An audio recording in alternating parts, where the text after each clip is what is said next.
Let me unpack the question of the unseating Israel. This is one of the recommendations I made in my report under Article 6 of the UN Charter. A member state can be suspended of its credentials, of its membership by the General Assembly upon recommendation of the UN Security Council. And the first criticism I got is that we cannot do that because every state commit international law violations. Absolutely, absolutely. But there are two striking features here.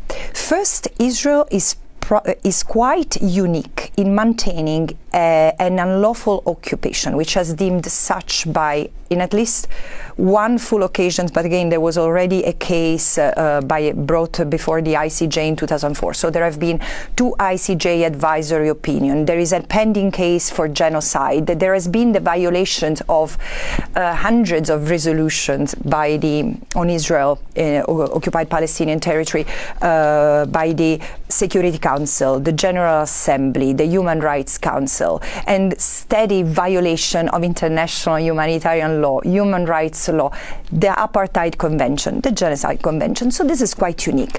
But all the more, this year alone, Israel has conducted an attack, an unprecedented attack against the United Nations. It has attacked physically through artillery, weapons, bombs, UN premises. 70% of UNRWA offices on UNRWA buildings, clinics, distribution centers have been hit and shelled by the Israeli army.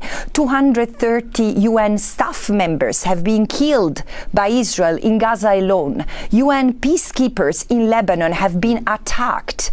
And this doesn't even take into account the smear, the defamation against senior UN officials, the declaration of the Secretary General as persona non grata, the referring to the General Assembly as a cloak of anti-Semites.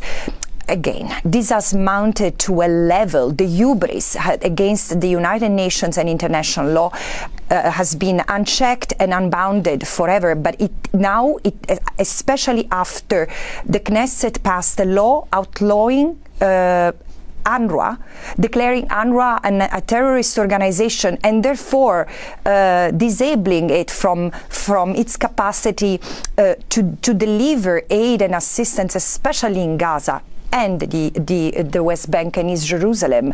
This is the nail in the coffin of the UN Charter, and it can also contribute to that sense of colonial erasure.